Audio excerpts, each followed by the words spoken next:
balsas. Labas vakaras, bičiuliai, žaidimų balsas per Power Hit Radio, Edgaras, Sigitas ir Dominikas studijoje. How are you guys? Puikiai. Nuostabiai. 7,5 iš 10. 7,5, kodėl tik tai 7? Su pusė.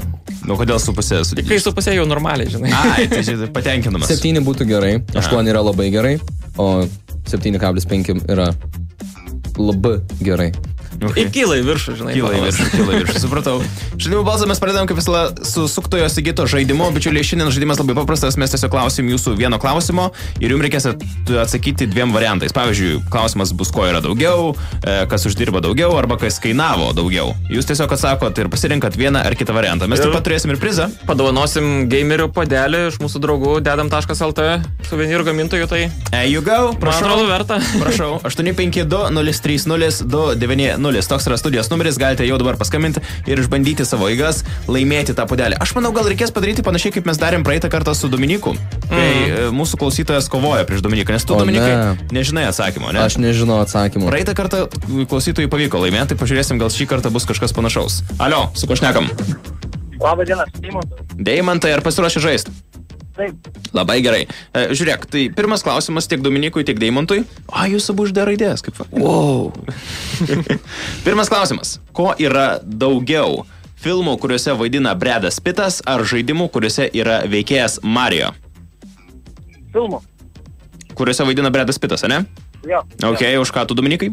Žaidimų. Tu specialiai renkėsi tik tai kitą, ar tiesiog neskriptai? Niekada nesužinosim. Ok.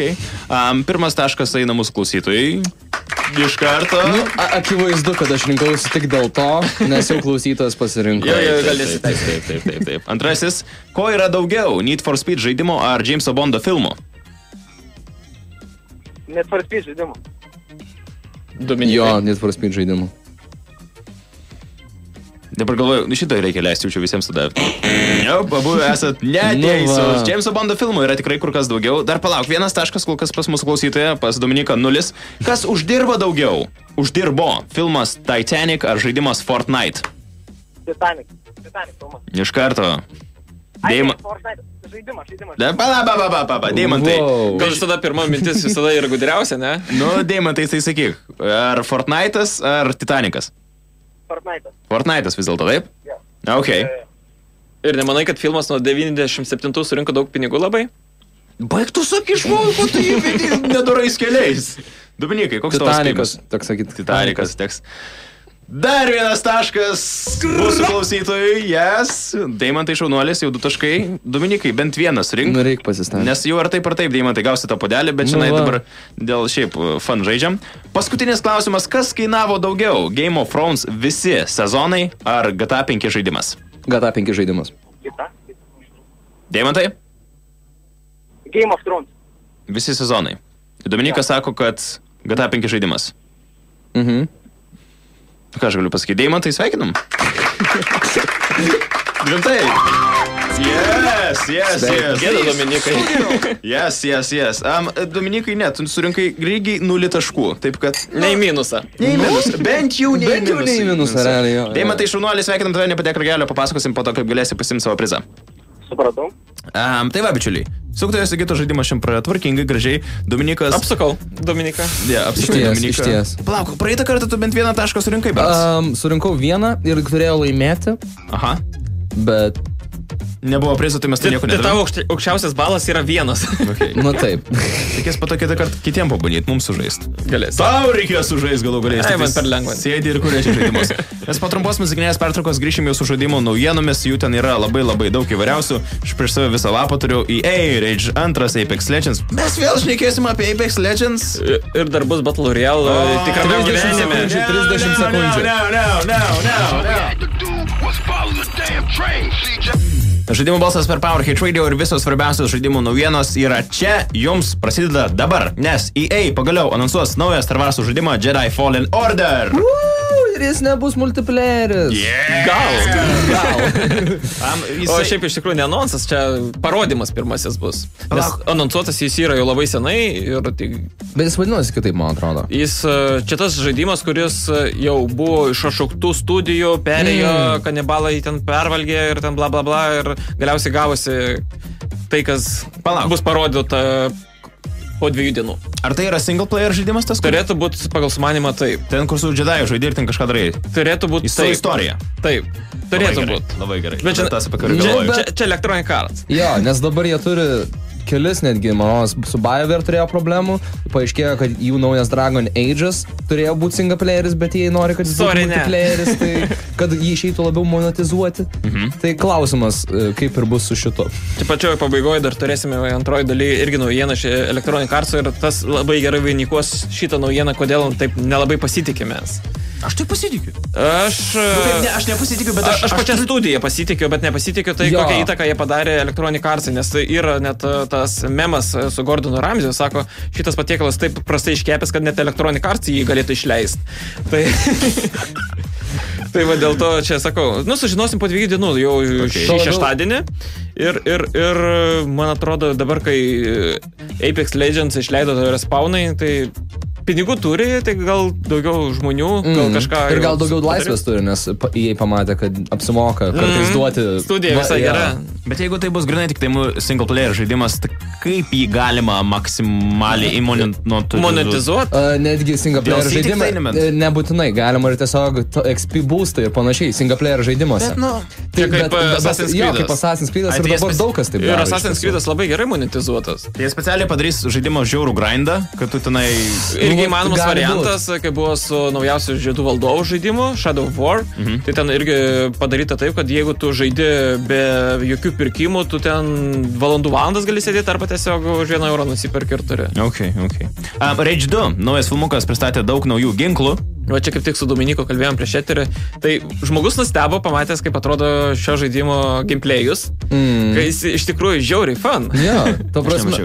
Bet jis atrodo, jis kaip Doomas, maišytas su Borderlands plus Mad Max'o. Ir dar toks yra BioShock'ų supergalių įdėta, tai taip. Bet jis šiaip RPG skaitosi. Ne, jis open world first person shooter, aš nežinau, ar jis turi RPG elementų, gal kažkiek, bet... Iš esmės tiesiog atrodo toks labai fun. Žinai, kai priešininką nušauni, išmeti į orą ir da paleidai į 5 raketas. Taip, čia ir matai, kaip lyja juo. Ir visą laiką, kai važinėja su savo automobiliu, kurį, kaip irgi suprantu, gali keisti, tobulinti. Gal Mad Max'ą, man atrodo, kažkas tokio. Ir gali šaudyti ir visą laiką vyksta kovos su šaudimu. Šokai iš automobilio, padarai ten kažkokį power jumpą į orą, padarai skydą, nuo to skydo atsispiri ir paleidai raketą į priešininką ir ten matai, kaip jis gabalais. Atrodo labai fainai. Geriau negu pirmas. Jo. Aš net nežinau, kaip atrodo pirmas. Ne, pirmas man iš tikrųjų labai patiko. Bet čia visai kitaip. Kaip Watch Dogs'ai pirmi ir antri. Tai lygiai va toks jausmas bus pasikeitimo. Bet pirmas atrodo, buvo jie ten pasisekęs, ar nelabai? Jis buvo toks, jis turėjo kažkokių ten nesąmonės savo. Buvo labai daug žmonių, kuriems jis patiko ir daug žmonių, kuriems nepatiko. Bet jis toks mėgstantiems gerą šaudyklę tikrai buvo geras. Man. Nežinomas milijonierius užsakė naują pramogą, realias Battle Royale kovas negyvenamoje saloje. Bus žaidžiama 3 dienas, po 12 valandų bus šaudomi su šratasvidžio ginklais, prizas yra 115 000 eurų. Čia grinai kaip yra Hunger Games, ar tas senas kinų, ar japonų filmas Battle Royale. Palauk, Battle Royale, man atrodo, vadinasi. Japonų. Jo, japonų. Žiauru šiaip, nežinau, man bet tai geras, fun. 100 žmonių išleis į tą salą. Supranti, kad iš to šratasvidžio gauti vis tiek yra skauda. Ne, esmė tokia, ten bus specialios aprangos, kurios fiksuos būtent tuos šūvius, kad jau žinot, kad tave tikrai pašovė. Nežinau, už 115 000 eurų, aš norėčiau apytiksliai, nes 100 000 svarų tai turėtų būti. Ir aš manau, už tiek gali gauti užpakalį iš tos šratasvidžio jau. Užpakalį gauti. Bet klausyk, tas... Dideli pinigai. Tas nežinomas milijonierius ten irgi dalyvauja, ar jis tiesiog su botagu sėdės kažkur žiūrės viską? Jis laikomas visiškai paslapty, kol kas jis davė tik užsakymą pramogas rengiančiai įmoniai, kad nori tą padaryti. Dieve mano, bet koks jis krypas? Jis tikrai žiūrės, tiesiog viską daro, jis krypas yra. Kiti milijardieriai, bus milijardieriai, man atrodo, bus padarys kaip bėgantis taikinys, kažką tokio, kur buvo garsiais aktoriais. Bet iš tiesų tampa bado žaidynės realybė. Taip, būtent. Wow, bet iš esmės, gal ir žiūrėčiau. Jeigu gerai pateiktas, įsivaizduok, su dronais filmuoja ten viską. Taip, Twitch'e streamina, gali žiūrėti, daug viskas. Būtų daugiausia peržiūrų Twitch'e ir visi protestuotų, sakytų, kaip taip galima, čia žmonių kankinimas, bet visi vis tiek žiūrėtų. Taip, bet jau tada tikrai skaitysi, kad žaidimai vis dėlto skatina smurtą ir taip toliau. Ir pažiūrėk, kokį 5 metų olimpinis rungtis Battle Royale rungtis. Yra tik vienas žaidimas ir jis pats geriausias ir tai yra gyvenimas. Bet, tarkim, boksas, visi kovos menai ten irgi mušasi ir jie labai ten savo susižaloja. O čia tiesiog, gali padaryti su dažasvedžiu, koks skirtumas kuom. Taip. Hunger Games tikrai žmonės rėmėjai žaidimų balsas. Gal ir užsakėm, gal ir užsakėm. Bet mes daug uždirbom. Jūs čia tas milijonierius vienas didelis. Apex Legends cheateriai baudžiami banų ant jų konsolių ir kompiuterių. Tai vadinasi hardware banai, kas reiškia, kad ne ant jūsų vartotojo, tikriausiai ir ant vartotojo papildomai, bet kad ir susikursit naują nemokamą vartotoją, negalėsit žaisti tuo pačiu kompiuteriu ar tą pačią konsolę. Ir labai gerai, teisingai. Tai labai gerai ir kaip vienas komentaras Valve, tipo, jau užsirašinėkit mintis. Bet čytina žmonės dar žiauriai čytina, ten 100 000 tai tu paskirų uždaro, bet kai pagalvo, kad tenais 10 milijonų tų paskirų, tai lašas jūrai, galva toks, kad nebesikurs naujų paskirų, gal ir pliusas. Aš žinok, suprasdavau, kai dar tais laikais, kai CS 1.6 jau buvo pasenęs žaidimas, bet visi lietuviai vis tiek žaidė ir dar daugiau negu lietuviai, ten didžioji dalis Europos turbūt. Bet ten labai daug nelegalių serverių buvo. Na taip, bet esminis dalykas, tada žmonės suprantu, kad tada tu tokiam žaidimui naudoji visokiausius cheatus ir taip toliau, kas irgi yra negražu ir nefaina, bet kai išeina Apex Legends, kas yra visai palyginus dar naujas žaidimas, ir tu tam žaidimui naudoji cheatus, ir didelis verslas žmonių, kurie būtent kūrė tos cheatus ir pardavinėja. Jie padaro labai kokybiškus, labai sunkiai susekamus ir panašiai. Bet žinok, man kaip tik atrodo būtų baisu siųsti cheatą dabar į tokį žaidimą kaip Apex Legends, nes man atrodo, kad ten tikrai būtų virusas. Jo, dažniausiai ir būna, bet dažnai būna taip, kad į kalėjimus sėda tie kūrėjai. O tai irgi girdėjau. Tai čia būtent dėl PUBG. Jesus. Kažkuris šalis, manos, iš Azijos labiausiai... Pietų Korėja čia. Pietų Korėja ir Kinija. Nu, čia pagrindinis iš Azijos, kurias žinom. Nes ten gal jų daugiausiai. Ne, Šiaurės Korėja. Su rasistai jūs. Šiaurės Korėja. Ten vienas žaidėjas savo Battle Royale žaidžia. Judam toliau, kol negavom kokią nors skundą. Bana. Panašu, kad trečiasis Watch Dogs veiksmas vyks Londone. Galų gale. Buvo praeitas San Franciske. Atsimenu iš to, nes Dominikas buvo sukūręs labai gražų video apie San Franciską ir mums YouTube'as užbanino. Čia gali ups dėti. Okay. Ja, uždaino užbanino mums tą video, bet šiaip buvo įdomus žaidimas ir įdomi teritorija. Londonas, ar tinka... Nežinau. GTA Londone buvo. Ne, GTA Londone nebuvo. Londonas, pirmas. Iš tų, kurių iš viršaus rodo. Taip, nesiskaito. Nu ne, come on. Bet šiaip manos Londonas... Nes gimės nebuvai. Bet šiaip manos Londonas iš tiesų labai tinka, nes ten yra labai daug kamerų, visas tas yra labai centralizuotas, visos stebėjimai ir panašiai. Ir Watch Dogs turi tą tematiką, kad... Taip, bet kokia tematika bus šį kartą turiu meni, ar ta Dark, kai buvo pirma, ar tokia funny, kuri buvo antra? Aš manau, arba bus fun, arba jie stengsis apjungti, bet jie tikrai nenueis dabar iš linksmo į visiškai tokio, koks buvo pirmoji daly, tikrai nebus, bet aš manau, kad jie norės labiau pagyvinti iš tos prasmės, kad čia rimtesnė istorija. Ar bent jau aš taip tikiuosi, nes man Londone dar vyksta tokia vieta. Man antras net buvo per daug fun, nes ateina ir su jojo pereini žaidimą, nu tai... Nes, San Francisco šiaip yra toks miestas, atrodo, kur ten party ir... Nu, čia toks rimtesnis šiek tiek. Jo, Londonas atrodo... Lietuvių daug sutiksi. Ar bus Brexitas game? O gal pagrindinis veikėjas bus koks Jonas Jonaitis? Taip. Man šiaip tiesiog yra džiugu matyti, kad game'ų mapsus, tokių kaip GTA kūrė jau nebe Amerikoje. Nu, nes Jungtinės Amerikos valstybės yra faina vieta. Bet jau atsibodo, biškai. Jo, kiek galima. Bet, pavyzdžiui, kai perkelia į Hongkongą, kokį vėl man nėra įdomu, nes... Jo, Sleeping Dogs. Nėra įdomu? Man nėra, nes jau kiek lempučių ir... Žinai, kas labiausiai užknisa? Važiuot tą kairę pusę. Rimtai Londone tas pats. Taip. Tai va, dar vienas žaidimas, kuris skipinsi. Tai žiūrėk, tarkim, aš nesakau Lietuvos, neįmu, tarkim, Estijos šalių, nes vis tiek nėra šansų, kad pas mus padarys. Jeigu didžiausią kontinentą, kokie dar gali paimti, yra, ko gero, tarkim, Rusija, įsivaizduok. Padaro žaidimą Rusijoje. Norėtum žaisti? GTA Rusijai, norėčiau GTA Rusijai. Aš būtų toks. Tai būtų Niko Beliko priešistorė. Su žiguliais, su ladom pasivažinėti. Įdomu, koks būtų Maskvos koks pavadinimas GTA, nes nėra ten tikrų ten. Bet tame esmė, tai įsivaizduok Rockstar Games. Russian City. Tamsiau, Rockstar Games tikrai padarytų ten Matrioška City. crazy žaidimą. Man atrodo, kad Rusija ir, nežinau, kitos šalis, tas pats Italija, Vokietija. Nes rimtai, rytų šalių tai tikrai nelabai yra. Azijos jau buvo, Amerikos visas buvo, Australijos nelabai. Ir rimtai, rytų šalis tai... Būtų labai gerai. Europa. Kažkas naujo. Europa ir visos rytų šalis. Ir pasiklausyti rusiško keiksmažodžio, kai įknisi į galą su mašina. Jie greičiausiai nebūtų gerai padaryti. Aš nežinau, visai normaliai buvo. Pavyzdžiui, kad 4 GTA su rusiškais visais akcentais pusė velnio padirbėta. Nu, aišku, ten labiau filmuose tas blogiau būna, kai turi išsiversti iš amerikiečių rusų kalbos į rusų. Po trumpos muzikinės pertraukos grįžtam su dar daugiau žaidimų naujienų. Su jumis žaidimų balsas. Čia žaidimų balsas per Power Hit Radio, grįžtam su žaidimų naujienomis. Naujasis 2020 Assassin's Creed mus nukels į vikingų laikus. Dar vienas. Jeigu tęsim, tai Ubisofto temą su Watch Dogs'ais, dabar irgi čia išsilykino tą naują informaciją. Tiesiog pasibėtas naujas plakatas, kur tiesiog užrašyta Valhalla. Tu žinai, kas yra Valhalla, ne? Nu, tas, kur vikingų yra tas jau, kur jie... Rojus, jo. Bet tik šiaip patikrinu. Bet šiaip man labai patinka. Atsiprašau, aš žiūrėjau vikingų serialą. Teisingai, labai geras. Bet aš nepažiūrėjau paskutinį sezoną. Baigiau žiūrėti, kur pagrindinis aktorius. Ai, nepasakosiu.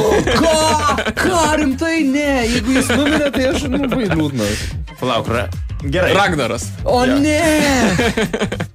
Gerai, tęsiam prie Assassin's Creed temos. Įsivaizduoju, kokie 20 žmonių tikrai nusikeikė dabar.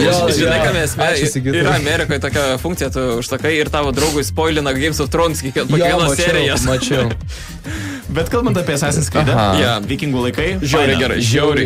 Tai vienintelis dalykas, ko norėjau iš Assassin's Creed, kad toliau eitų, tai būtų vikingai. Nes Graikija buvo super variantas, Egiptas jau buvo super variantas, tai visi italai jau kiek išsėmė super irgi buvo gerai, ir dabar vikingų tai irgi belekas. Ir po to dar reikia samurajų. Ir žiūrėkit, į Lietuvą gal atplauksim. Lietuva, ir šiaip man tai įdomu, ar tas pats Assassinas jis bus toks agile su tais visais savo peiliais. Aš tai manau, kad bus didelis vyras su kriviu. Aš manau, kad jis bus didesnis. Jis bus didesnis ir aš manau, jis bus biški crazy. Nebus crazy. Aš tai manau, kad galėsim, sakykime, pagrindinį būsnę, kaip grinai vos neserialė, irgi, kad bus miestelis, kad ir skandinavų šalyse kažkur, ir tu turėsi plaukt kažkur ir užkariauti teritorijas. Man atrodo, kad toks, nes labai, pavyzdžiui, su Odisėjus, labai tas tiko per salas. Tai čia irgi gal kažkokios rimtai Baltijos šalis užkariaut ir kiekviena nauja vietovė su naujais ten pagonį ir ten panašiai. Labai daug galima sugalvoti. Labai. Kad ir grinai vėl grįžtum prie to serialo, visus tos žymiuosius ant miestus, kad ir Paryžius ir visą kitą. Užkariausim Paryžių, tai prasme, eik tu savo. Ten labai tokia čia jau faktas, kad jis išeina 20 metais. Šiemet skipina ir dėl to daugiau laiko pasiema padaryti geresnį toliau. Labai teisingai. Aš irgi pritariu, nes kasmet buvo gerai tas Origins ir Odisėjus. Buvo jie geri, bet copy-paste. Tiesiog šiek tiek daugiau. Jo, manau, kokybiškas copy-paste variantas. Origin buvo kaip iš esmės žingsnelis į Odyssey, o dabar manau, kad jie pat paėmė dar metų pertrauką galės labai fainai padaryti. Ir jeigu su vikingais, wow. Turėjom šiaip visai nemažai gerų naujienų, Watch Dogs'ai Londone, Assassin's Creed'as vikingų laikais. Dabar nesąmoninga naujiena. Princas Haris reikia visokių. Sako, kad Fortnite'as turėtų būti uždraustas. Ir prasidėjo internetas pilnas memų. Ką sakai, kai užėmė antrą vietą Fortnite? Bet jis tiesiog pasakė, kad žmonės ten šiek tiek priklausomi tampa, kad tiesiog bereikšmis pinigų kišimas tiesiog kažką, bla bla bla bla bla, bet šiek tiek toks gavosi, aišku, heiterio. Bet klausimas, ar karališkoji šeimyna šiaip jaučiu yra visai užimti žmonės, jie nežaidžia Fortnite. Bet ir kitų žaidimų, ko gero nežaidžia. Aš manau, kad... Ką tu žinai, ką karalienė veikia? Jinai visą laiką paima Epic Battle Royale. Taip. Jeigu karalienė jau turi teisę, bet kurį žmogų, kuris atvyksta į Angliją, gali nukirsti jam galvą ir nebūtų dėl to teisiama, tai man atrodo gali žaisti, kad irgi... Bet tame ir esmė, ji realų Battle Royale gali žaisti. Tai, jai nereikia žaisti žaidimų, jinai tiesiog valdo. Grįžtant prie naujienos apie milijonierių paslaptingą, kuris užsakė Battle Royale. Gal ir karalienė? O dieve, viskas dabar sueina. Iš Škotijos. Žinai, galit, jį turi daug kolonijų, kuriuose gali tą renkti. Štai kodėl yra Brexitas. Jie nori pilnai atsiskirti ir galėsų visą šalį padaryti didžiulį Battle Royale. Aš gyvenime negalvojau, kad šita laida taps politinė, bet tai įvyko, man atrodo. Wow. Bet praeitą kartą apie Brexitą irgi kalbėjom. O ne? Taip. Argi? Jo, aš dar pamenu. Okay, aš visiškai nepamenu. Aš biškai, bet... Geras savaitgalis reiškia. Yeah. Arba gera laida buvo. Okay, Red Dead Redemption 2 bus Epic Games Store ekskliuzyvas. Gera naujiena ar bloga? Man gera. Gera, kad išeinant, tikriausiai išeis ant PC. Ir bloga naujiena, kad gal ekskliuzyvas, po to vėl bloga naujiena, kad tai yra gandai, tiesiog Reddit'e parašė kaip atstovas iš Rockstar ir panašiai. Ir gera naujiena vėl, kad kompanija uždirbs 100% pelną šitoj parduotuviai. Tai tada gal ir pateisino. Ir Epicams gerai, ir Rockstar'am gerai. Jie gauna daug pelną, o Epicai gauna nesveiką reklamą ir daug pardavimų. Nu jo. Yeah. Ir visi, kas verkia dėl Steam'o, baikit verkt. Ir 22 dieną balandžio tikriausiai, kad bus šito reikalo anonsas. Irgi čia tie patys gandai. Nereikėtų priimti už gryną pinigą, bet tikėkime, kad jau, kaip ir laikas jau pranešt. Draugai, man labai malonu, kad jūs taip ramiai ir protingai reaguojate šitą visą naujieną. Čia viskas gerai, nes Epic Games yra normali parduotuvė. Visi jau susitaikėm su tuo? Jinai nėra normali parduotuvė, bet man visiškai nusispėt. Ačiū. Kuo toliau to vienodo. Ačiū. Štai žmonės realiai pernelyg sureikšmino visą šitą reikalą. Pabučiuočiau būtų šalia. Microsoft būtų dar keistesnė reklama šiandien laida. Microsoftas ruošia apjungti Xbox Game Pass, Xbox Live Gold bendrą paslaugą ir viskas kainuos 15 eurų tik tai. Mėnesiui. Čia pusė velnio pagalvojus, nes 10 eurų tai yra Xbox Game Passas ir 5 eurai gautus tik tais Goldas. Ir tu gauni? Aš darau prielaidą, nes iš tikrųjų yra paskelbta doleriais, kas yra $15, bet aš labai tikiu, kad bus 1:1. Kiek svarais ir panašiai, kas su kei accountais, tai nežinau tiksliai, bet spėju, koks bus 14-13. Tai irgi labai gerai, nes atsiranda dar xCloud paslauga jau šią vasarą spėju. Ir jau 3 tos prenumeratos jau per daug, jau reikia tikrai apjunginėti ir Xbox Game Passas jau tampa kaip ir būtinas, turint Xbox'ą. Nes dabar naujų žaidimų dar pridėjo prie naujausią, tą Monster Hunter World'o, Batmanus, tos Return to Arkham, Just Cause 3-4, Shadow of Tomb Raider, Minecraft'ą, Geri žaidimai. Ir su Xbox Live ir PlayStation Plus tas. Tas Monster Hunter aš net nemėginau. Jo, ir jis atrodo labai geras. Ir dabar tikrai galėsiu ir Shadow of Tomb Raider, aš perėjau irgi vien dėl to Xbox Game Pass'o. Nes dabar tu paėmęs Live Goldą, tu iš karto galėsi pasirinkti krūvą žaidimų. 100 žaidimų. Nes jeigu tu paimtum Live Goldą pirmą kartą ir tu turi tos 2 žaidimus, kurie yra šį mėnesį ir viskas, tau reikia juos paimti, kad tu galėtum toliau žaisti, o dabar turėsi krūvą. Iš esmės tai Xbox Game Pass'as, galima sakyti, išgelbėjo Xbox'ą. Sakai? Aš nesakyčiau, kad jau taip išgelbėjo. Aš tai manau. Tikrai Pliusas yra žiauriai milžiniškas. Taip. Tai yra vienintelė atsvara lyginant su PlayStation ekskliuzyvais. Bet žinai, PlayStation kaip Xbox fanas, aš sakyčiau, kad ne. PlayStation ekskliuzyvai žinom, kad yra didžiulė ranka, kuris jau ištraukia viską. Bet jie yra kokie 3-4 kartus per metus. Pala, o jeigu aš turėsiu Xbox, Game Pass arba dabar jau ir tą patį dalyką, ir išeis Master Chief tas collectionas, Xbox Game Pass'ui iš karto? Jo. Iš šiuo metu yra. Bet ne PC. Bet ne PC. Jo, bet aš galiu bet PC. PC turėtų būti. Irgi galėsiu žaisti. Taip. Nesveika, aš viskas turėsiu prenumeratą. Va, ir nuspręsta. Nintendo VR palaikys ir seniau išleisti žaidimai Super Mario Odyssey ir Zelda. Ir irgi įdomus dalykas, kaip tą kartoninį akinių prietaisą labiau išreklamuota, pritaikymas naujiems seniems žaidimams, kurie buvo žiauriai populiarūs. Šiaip aš neįsivaizduoju. Bet kaip jie veiks su VR? Tiesiog žiūrėsi? Pirmojo asmens akimis gal. Mario akimis jis zok. Bet tada išeina čia visiškai pertvarkymas pačio žaidimo, jeigu tu Mario žaisi pirmą asmenį. Greitai sužinosime, tai akiniai jau labai netrukus. Jau laukiu, kol gausiu išmėginti. Aš nenorėčiau Mario žaisti pirmo asmeniu. Jau. Kodėl? Ką žinau, Nenori šokinėti ant grybų? Vežiliukų. Rimtai, iš esmės ten visiems bus toks, kaip čia, ne 3D vaizdas, ne visai VR, toks jausi gilį panašiai. Pamatysim. Nu, sunku pasakyti iš tikrųjų, bet pamėginti verta, kai kainuos apie $50, eurų, tas visas reikalas. Tai. Ir galiausiai DICE pristatė realių pinigų funkcijas Battlefield 5 žaidime. Tai vakar ir sakiau pačioj pradžioj. Mes kaip tik neturime daug laiko. Visiems reikia pinigėlių, visur Electronic Artsai tuo labiau, tai nieko keisto, kad Battlefield 5 tapo jų kaip ir auka visų to reikalo. Money. Aš galvoju, čia Battle Royale, tu jau 30 sekundžių. Ne. Okay. Jie šiaip tiesiog velniai yra. Ja, iš tikrųjų, kad gali nusipirkti premium valiutą ir už ją pirkti, atrakinti, sakykime, ginklus, jų išvaizdą, transporto priemonę tobulinus ir panašiai. Ir labai bijau, kad su nauju Star Wars nebūtų kažkokio tokio labai.